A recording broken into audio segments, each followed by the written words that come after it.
차 안에 설치된 녹음기가 모든 것을 담고 있다는 것을, 그들의 대화를, 그들의 소리를, 그들의 사랑을, 그리고 3일 후 그것이 그들을 파멸시킬 증거가 될 거라는 것을. 사흘이 지났습니다. 강태규는 성원그룹 인사팀에 호출되었습니다. 강태규 기사님 앉으시죠. 인사팀장의 목소리는 차갑게 식어 있었습니다. 책상 위에 서류가 놓여 있었습니다. 직위해제 통보서. 이게 뭡니까? 지난 금요일과 월요일 밤 윤채령 이사님을 태우고 운전하셨죠? 그렇습니다. 어디로 갔습니까? 자택으로 모셨습니다. 거짓말 마십시오. 인사팀장이 노트북을 돌렸습니다. 화면에는 GPS 추적 기록이 떠 있었습니다. 일산 외곽 2번 모두 1시간 이상 정차. 이게 자택으로 가는 경로입니까? 태규의 얼굴이 창백해졌습니다. 그리고 이건 뭡니까? 인사팀장이 이어폰을 내밀었습니다. 들어보시죠.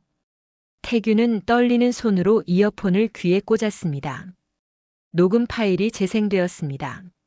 마이너스 사모님. 이제 진짜로 마이너스죠. 기사님 원해요. 안에 넣어줘요. 마이너스아. 마이너스 사모님. 마이너스아. 좋아요. 이거 마이너스 더. 3개. 마이너스아. 네. 그렇게. 태규는 이어폰을 빼냈습니다. 손이 떨렸습니다. 이건 어떻게? 차량 내부 녹음 시스템입니다. 부사장님께서 설치하신 거죠. 인사팀장이 냉정하게 말했습니다. 블랙박스 영상도 있습니다. 차가 흔들리는 모습까지 다요. 당신은 지금 직위해제뿐 아니라 형사고소 대상입니다. 사모님께서 원하신 겁니다. 태규가 소리쳤습니다. 윤 이사님은 어제 경찰에 고소장을 접수하셨습니다. 인사팀장이 다른 서류를 내밀었습니다. 당신한테 강요당했다고 진술하셨습니다. 협박과 강압에 의한 것이었다고요. 그럴 리가. 태규의 목소리가 떨렸습니다. 사모님이. 그럴 리가 없습니다. 또한 당신 휴대폰에서 윤 이사님 사진 수백 장이 발견되었습니다. 스토킹 혐의도 추가됩니다. 그건 누가 심어놓은 겁니다. 증거가 있습니까? 태규는 무너져 내렸습니다. 모든 것이 뒤바뀌어 있었습니다. 사랑이라고 생각했던 것이 범죄가 되어 있었습니다. 나가보십시오. 인사팀장이 냉정하게 말했습니다. 2주 내로 경찰 조사 받으실 겁니다. 그때까지 출근 정지입니다. 태규는 비틀거리며 밖으로 나왔습니다. 복도에서 동료들이 그를 피했습니다. 수군거리는 소리가 들렸습니다. 저 사람이 그랬대. 윤 이사님을. 역겹네, 진짜. 태규는 고개를 숙인 채 회사를 빠져나왔습니다. 비가 내리고 있었습니다. 싸아. 핸드폰이 울렸습니다. 아내 순덕이었습니다. 여보, 방금 경찰이 집에 왔다 갔어. 당신이 무슨 짓 한 거야? 순덕아, 그게 아니야. 오해야. 오해? 순덕의 목소리가 떨렸습니다. 그럼 왜 당신 휴대폰에 그 여자 사진이 수백 장이나 있어? 왜 녹음 파일에 당신이 그 여자랑 그런 짓 하는 소리가 있어? 그건. 태규는 대답할 수 없었습니다. 당신 정말 그랬어? 그 여자랑? 침묵이 대답이었습니다. 이혼해요. 순덕이 차갑게 말했습니다. 당신 때문에 우리 아들도 직장에서 쫓겨났어. 우리 가족이 다 무너지는 거야. 전화가 끊겼습니다. 태규는 길바닥에 주저앉았습니다. 비를 맞으며. 그때 핸드폰에 문자가 왔습니다. 발신자 윤채령. 미안해요, 기사님. 하지만 이게 유일한 방법이었어요. 부사장님이 의심하고 있었고 저는 기사님을 이용할 수밖에 없었어요. USB는 진짜가 따로 있어요. 제 책상 서랍에. 꼭 찾으세요. 그걸로 부사장님을 끝장낼 수 있어요. 그리고 미안하지만 저를 미워하지는 마세요. 차 안에서의 그 순간들. 그건 진심이었어요. 정말로요. 기사님을 사랑했어요. 태규는 핸드폰을 움켜쥐었습니다. 화면이 빗물로 흐려졌습니다. 그리고 그는 깨달았습니다. 처음부터 끝까지 모든 것이 계획된 것이었다는 것을. 하지만 동시에 채령의 마지막 말도 진심이었다는 것을. 그녀도 고통받고 있다는 것을. 태규는 주먹을 쥐었습니다. 알겠습니다, 사모님. 그가 중얼거렸습니다. 끝까지 가겠습니다. 그리고 그는 일어났습니다. 복수를 위해. 아니, 사랑을 위해. 3주가 지났습니다. 강태규는 모든 것을 잃었습니다. 직장, 명예, 가족. 하지만 그는 포기하지 않았습니다. 채령의 문자를 믿었습니다. USB는 진짜가 따로 있어요. 제 책상 서랍에. 주말 밤. 태규는 성원재단에 잠입했습니다. 20년간 근무하며 알게 된 모든 비밀 통로를 이용했죠. CCTV 사각지대, 비상계단, 청소부 통로. 그는 윤채령의 이사실에 도착했습니다. 문을 열었습니다. 책상 서랍을 뒤졌습니다. 그리고 찾았습니다. 또 다른 USB. 태규는 그것을 노트북에 꽂았습니다. 파일이 열렸습니다. 동영상들이었습니다. 재생 버튼을 눌렀습니다. 첫 번째 영상. 최현무 부사장이 채령의 머리채를 잡고 바닥에 내팽개치는 장면이었습니다. 마이너스 내가 누군 줄 알아? 그냥 내가 사온 꽃병이야. 폭행이 이어졌습니다. 발로 차고 주먹으로 때리고. 태규는 주먹을 쥐었습니다. 두 번째 영상. 회사 임원회의 녹음이었습니다. 마이너스 이번 사업은 페이퍼 컴퍼니로 돌리고 차액은 부사장님 비자금으로. 횡령 증거였습니다. 세 번째 영상. 최현무가 다른 여자들과 바람 피우는 장면들. 수십 명의 여자들. 호텔에서, 차 안에서, 사무실에서. 태규는 USB를 빼서 주머니에 넣었습니다. 그리고 돌아서는데. 누구야? 등 뒤에서 목소리가 들렸습니다. 태규는 돌아봤습니다. 윤채령이 서 있었습니다. 기사님? 채령도 놀란 표정이었습니다. 어떻게 여기를?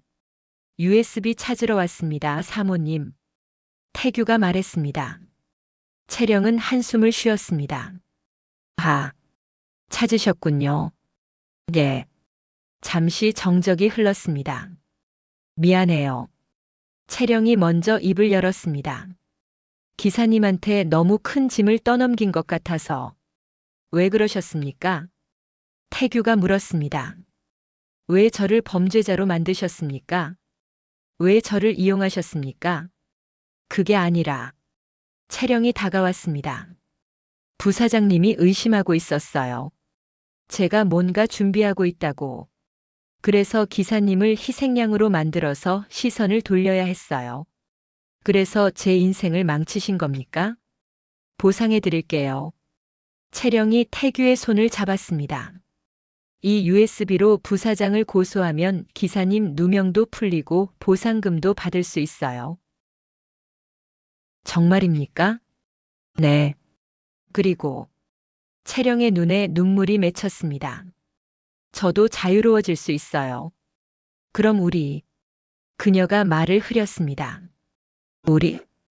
다시 시작할 수 있을 것 같아요. 기사님이랑요. 태규의 가슴이 뛰었습니다. 사모님 정말 그렇게 생각하십니까? 네. 채령이 고개를 끄덕였습니다. 차 안에서의 그 순간들 진심이었어요.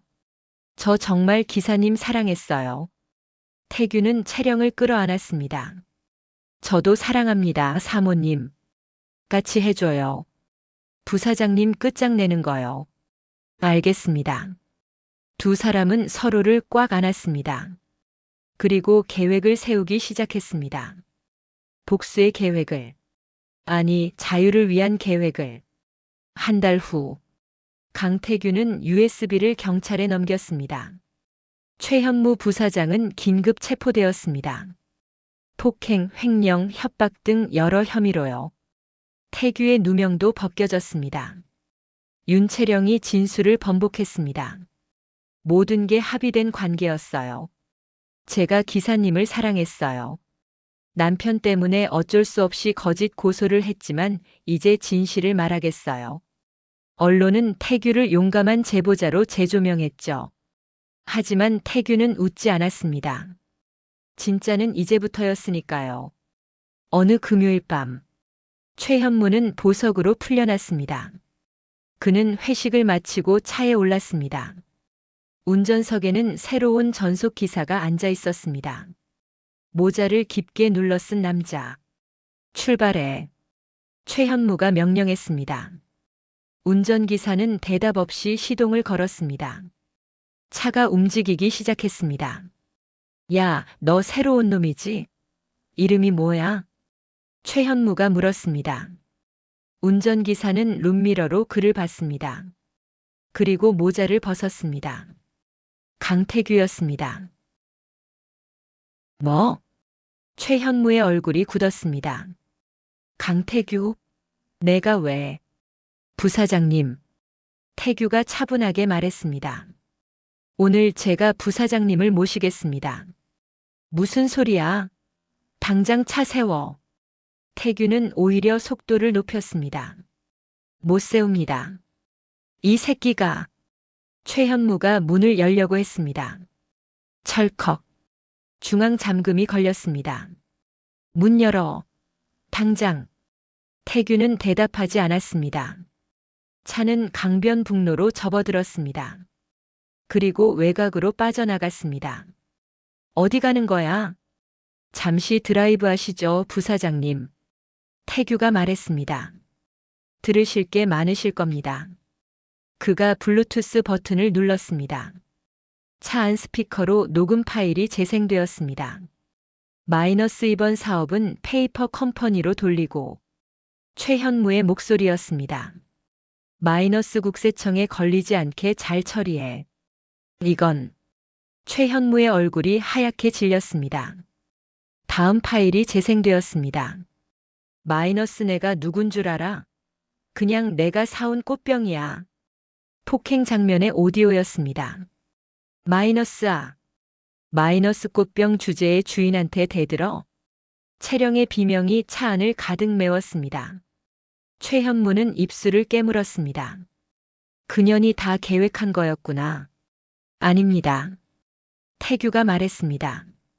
사모님은 그저 살고 싶었을 뿐입니다. 부사장님한테서 벗어나고 싶었던 거죠. 닥쳐. 최현무가 소리쳤습니다. 내가 뭘 안다고.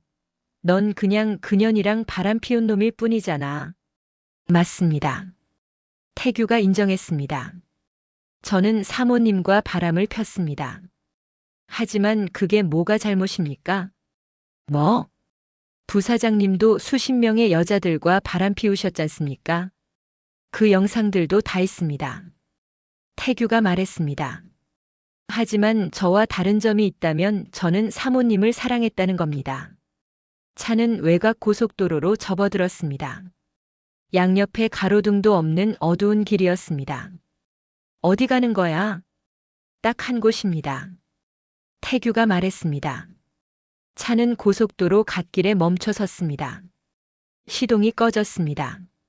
정적이 흘렀습니다. 내려. 태규가 말했습니다.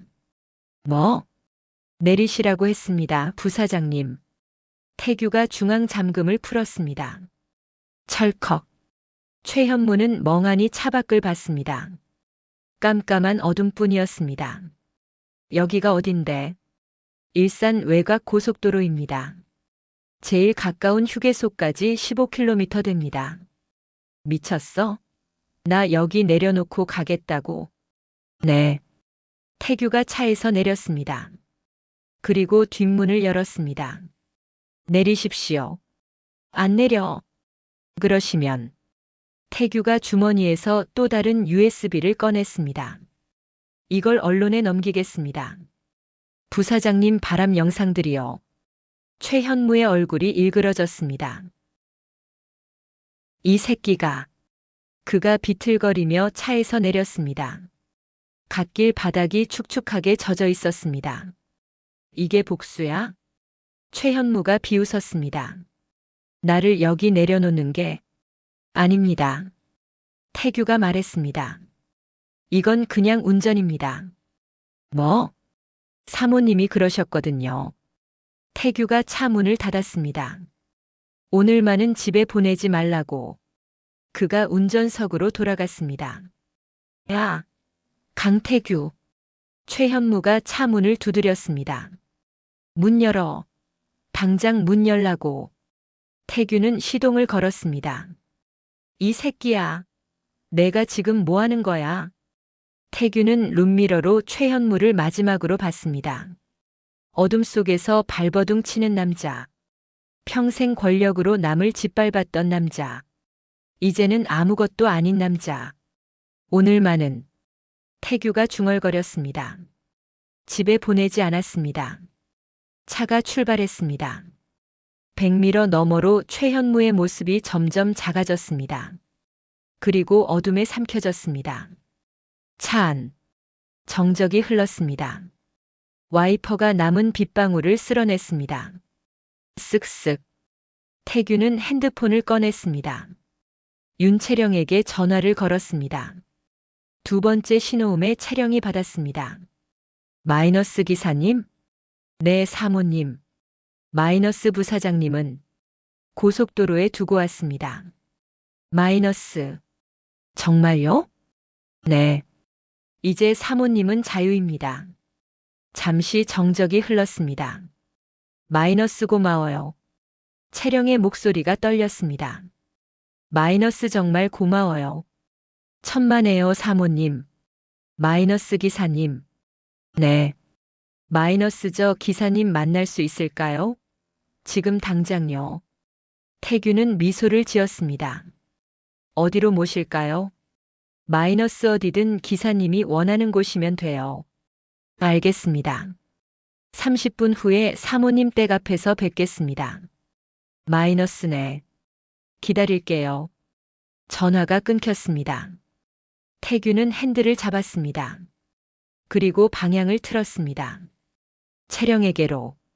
30분 후. 채령이 차에 올라탔습니다. 오늘은 캐주얼한 청바지에 흰색 블라우스를 입고 있었습니다. 화장도 하지 않은 맨얼굴이었죠. 하지만 태규 눈에는 그 어느 때보다 아름다워 보였습니다. 기사님. 네, 사모님. 어디로 가는 거예요? 태규는 룸미러로 그녀를 봤습니다. 일산 외곽입니다. 거기요? 네. 우리가 처음 그날 밤을 보냈던 곳이요. 채령은 미소를 지었습니다. 좋아요. 차가 출발했습니다. 한동안 정적이 흘렀습니다. 하지만 편안한 정적이었습니다. 채령은 천천히 안전벨트를 풀었습니다. 찰칵. 그리고 앞으로 몸을 숙였습니다. 기사님. 네, 사모님. 보고 싶었어요.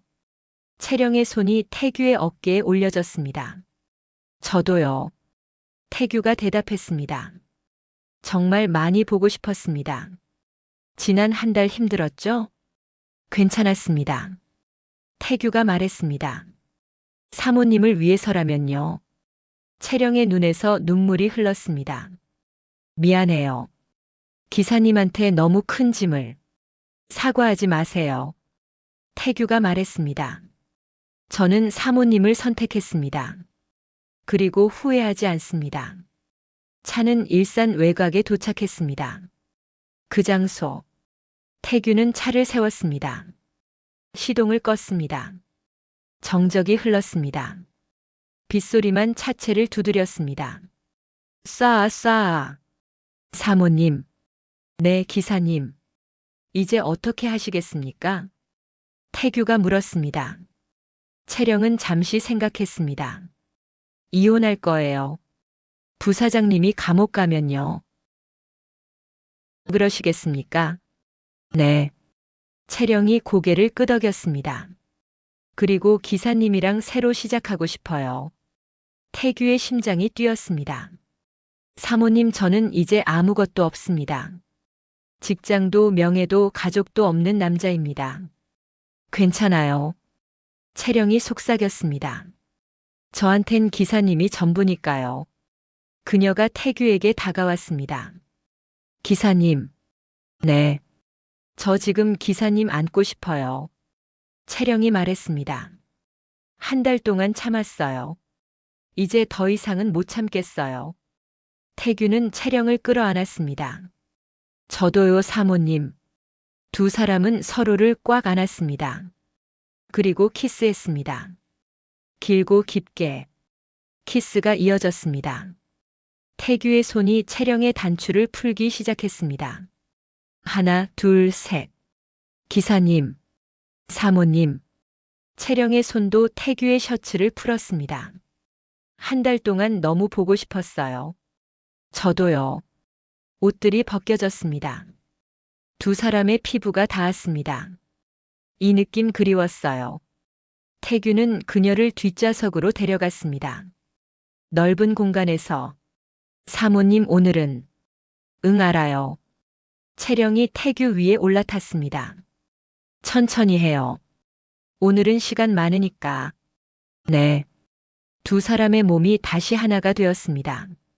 채령이 천천히 움직이기 시작했습니다. 리드미컬하게.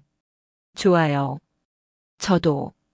태규의 손이 채령의 허리를 잡았습니다. 움직임을 도왔습니다.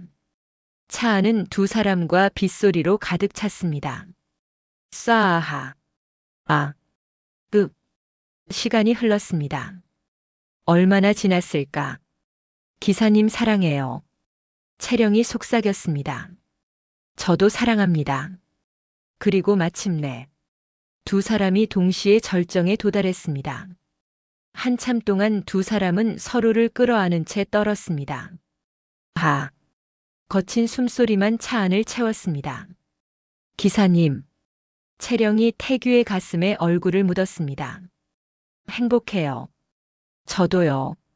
태규가 그녀의 등을 쓰다듬었습니다. 정말 행복합니다. 한참 후 두 사람은 옷을 정리하며 앉아 있었습니다. 기사님. 네. 우리 어디로 갈까요? 채령이 물었습니다. 제주도는 어떨까요? 태규가 제안했습니다. 거기서 새로 시작하는 거요. 좋아요. 채령이 미소를 지었습니다. 기사님이랑 함께라면 어디든 좋아요. 태규는 시동을 걸었습니다. 그럼 출발하시겠습니까? 네. 가요. 우리만의 새로운 시작으로.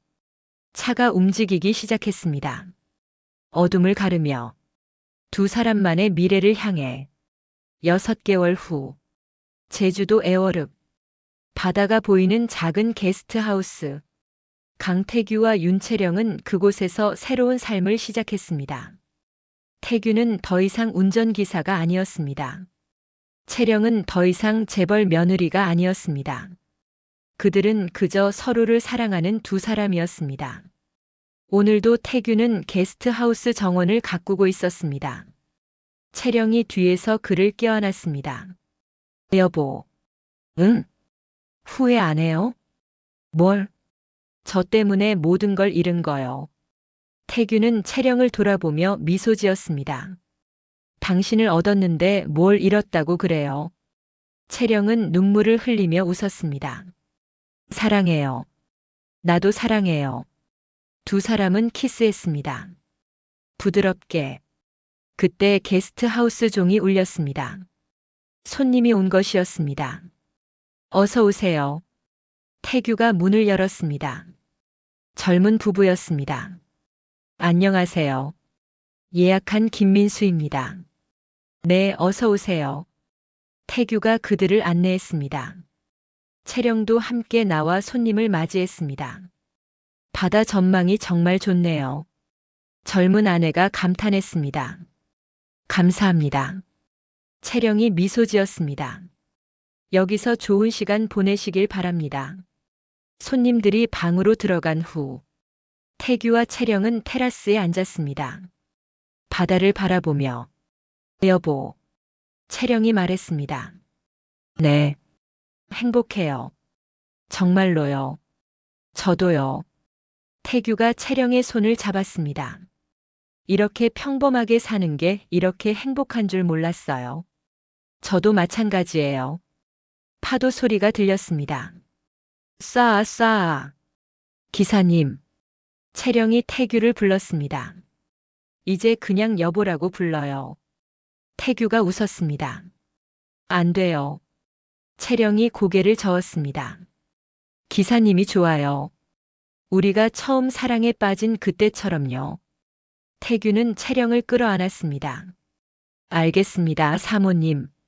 그것도 이제 그만해요. 채령이 웃었습니다. 채령이라고 불러줘요. 채령. 응. 사랑해요. 나도 사랑해요, 태규. 두 사람은 제주 바다를 바라보며 서 있었습니다. 그들의 과거는 파도에 씻겨 내려갔습니다. 남은 건 오직 현재와 미래, 그리고 서로에 대한 사랑뿐. 그날 밤, 손님들이 모두 잠든 후, 태규와 채령은 그들의 방으로 돌아갔습니다. 바다가 보이는 창가에서 두 사람은 다시 서로를 끌어안았습니다. 오늘 밤도 돼요? 채령이 장난스럽게 물었습니다. 물론이죠. 태규가 웃으며 그녀를 침대로 데려갔습니다. 두 사람의 몸이 다시 하나가 되었습니다. 태규, 채령. 밤은 깊어갔습니다. 파도 소리와 함께 싸아하, 아, 읍. 두 사람의 사랑은 계속되었습니다. 밤이 새도록. 그리고 시간은 흘렀습니다. 1년, 2년, 3년. 태규와 채령은 여전히 제주도에서 게스트하우스를 운영하고 있었습니다. 그들은 행복했습니다. 과거의 아픔은 모두 잊었습니다. 남은 건 오직 서로에 대한 사랑뿐이었습니다. 어느 날 저녁, 태규는 테라스에서 채령을 끌어안고 있었습니다. 석양이 바다를 붉게 물들이고 있었습니다. 태규. 응. 고마워요. 왜요? 저를 사랑해줘서요. 태규는 채령을 더 꽉 안았습니다. 제가 더 고맙죠. 왜요? 당신이 제 인생을 바꿔줬으니까요. 채령은 미소를 지으며 태규를 돌아봤습니다. 키스해줘요. 여기서요? 응. 여기서. 두 사람은 키스했습니다. 석양을 배경으로. 그리고 그들의 사랑 이야기는 계속되었습니다. 오늘도 내일도 그리고 영원히. 마지막 장면. 화면이 천천히 암전됩니다. 하지만 들립니다. 파도 소리. 싸아 싸아. 그리고 두 사람의 웃음소리. 행복한 웃음소리. 마지막으로 들리는 건 채령의 목소리. 오늘만은 아니 영원히 함께해요. 그리고 태규의 대답. 네. 영원히요. 오늘도 이야기 들어주셔서 감사합니다. 여러분들의 구독과 좋아요가 다음 이야기를 만들 수 있는 힘이 됩니다. 부탁드리겠습니다.